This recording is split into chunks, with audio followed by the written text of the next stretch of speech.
Hi, my name is Donnie Ebenstein, and welcome to the Perspectives vlog. A lot of times, clients come to me asking for help with a negotiation, but what they really need help with is what I like to call a bad news conversation. What's a bad news conversation? It's a conversation where the outcome is already decided, the decision has been made, and you need to have a conversation to inform the other person about that decision that they're not going to like. While it may not be a negotiation in the sense that you need to make decisions in that conversation, you do want to get this conversation right. So what are some tips for skillfully handling a bad news conversation? I'd like to offer 3. Number 1, be very clear up front about what is and is not negotiable. So let me give you an example. I have an employee named Lucy. She really wanted to be promoted this year and went through committee. I and others made a decision in the end that she's not ready for promotion.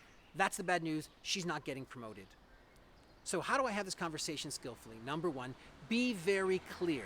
I might start by saying, Lucy, I want to begin by saying, unfortunately, you're not being promoted this year. The decision has been made and it's not changeable for this year. And in that moment, I'm signaling what is and what isn't discussable. That's very much a way of showing respect to the other side. Sometimes people want to hide the bad news.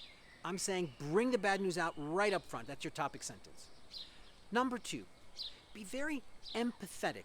Make a lot of space for the other person's feelings. So I might say, Lucy, I want to talk about it. I'm sure you have feelings about it, and I'm here to listen.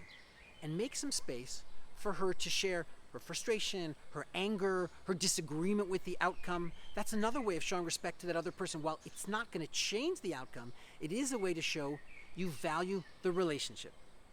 And number 3, be patient. By which I mean, don't necessarily require the entire conversation to happen in that moment.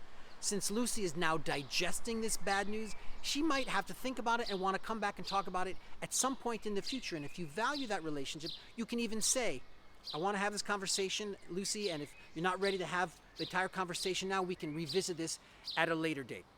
Good luck.